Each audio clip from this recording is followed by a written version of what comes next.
This Perspex window, what I'd done is I had a large sheet of Perspex, bigger than the size of the window, and fitted that on a flat sheet of plywood and put a rubber seal around the edge and pressed the Perspex down on that and clamped that down with some wood strips all the way around, like a window, like a picture frame.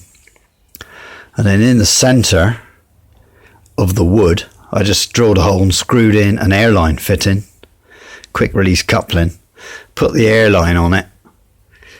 So now I can put air pressure between the wood and the plastic. And I put about 2 psi on it using the air regulator. And using a heat gun, I went up and down and heated up the plastic. And it swelled from flat. It must have been swelled up to about there.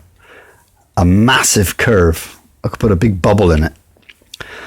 And I left it there with 2 psi on it until it cooled off.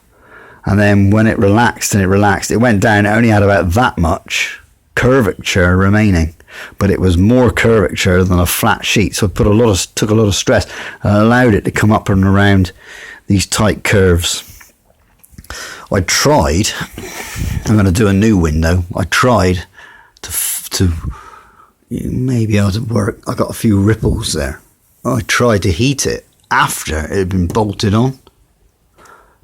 Bad move. You cannot heat it up and bend it after, well, I couldn't anyway, after it's been put on. You could only do it when it was a larger sheet of plastic clamped out here and then heated up uniformly with a heat gun with pressure equally over the entire surface to bend it.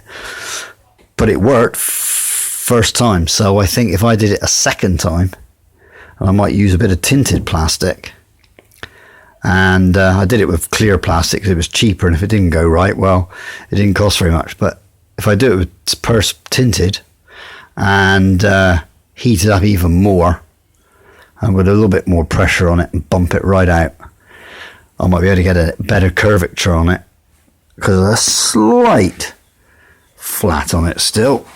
You can just about work it out, but it's definitely got less stress on it than if it was a flat sheet and you're trying to bend it around. And drilling these holes, I found you couldn't put a pilot hole. You had to use a very good, that was an M5, so I'll talk M5 drill bit, turning very slowly, the slowest speed your drill will do if it's an electric drill, and just go through ever so slowly until it pops through the hole in alignment with the hole in the aluminium. If you drill a pilot hole, it will snatch the drill in and smash the plastic and put a crack in it. But I tried that out on scrap plastic first before I committed to this. And that's the best way I found to do it. Just use a good drill bit of the size hole you want and just take it steady.